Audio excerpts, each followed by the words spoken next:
وہ کہتے ہیں جی ہم کاش کے رسول اللہ صلی اللہ علیہ وسلم کے دور میں ہوتے نا تو ہم بھی آپ کو دیکھتے جی، آپ کے ساتھ رہتے، آپ کے ساتھ حدیثیں آپ سے یاد کرتے، ہم بھی ابو ہریرہ بن جاتے اور ہم بھی ابو بکر بن جاتے۔ تو یہ اصل میں بڑی کہہ لیں کہ جہالت ہے، یہ جہل کی بات،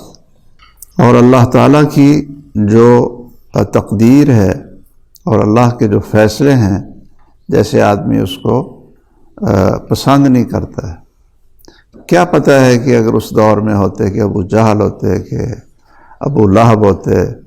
جی، عبداللہ بن ابی ہوتے، کہ ابو بکر بنتے،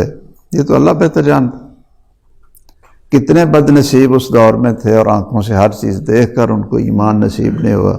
اور ہم ایسے ہی خواہ مخواہ کہیں جی ہم ہوتے نا ادھر تو بڑے لڑتے اور بڑا جہاد کرتے آپ کے ساتھ اور یہ کرتے وہ کرتے۔ وہ شکر کریں اللہ نے آپ کو اس دور میں پیدا کیا اور وہ راستہ دیا جو ان کا راستہ تھا، نبیوں کا اور محمد کریم صلی اللہ تعالیٰ علیہ وسلم۔ الحمدللہ الذی ہدانا لہذا وما كنا لنهتدی لولا ان ہدانا اللہ، یہ آپ کہیں اور اس پر اللہ کا شکر ادا کریں۔ وہ جو ایک حدیث اور بھی ہے، طوبی لمن آمن بی لمن رآنی وآمن بی وطوبی 7 مرات لمن آمن بی ولم یرانی، طوبی ل7 مرات۔ اور ایک اور حدیث بھی ہے جس میں آپ نے کہا کہ تم میرے اصحاب ہو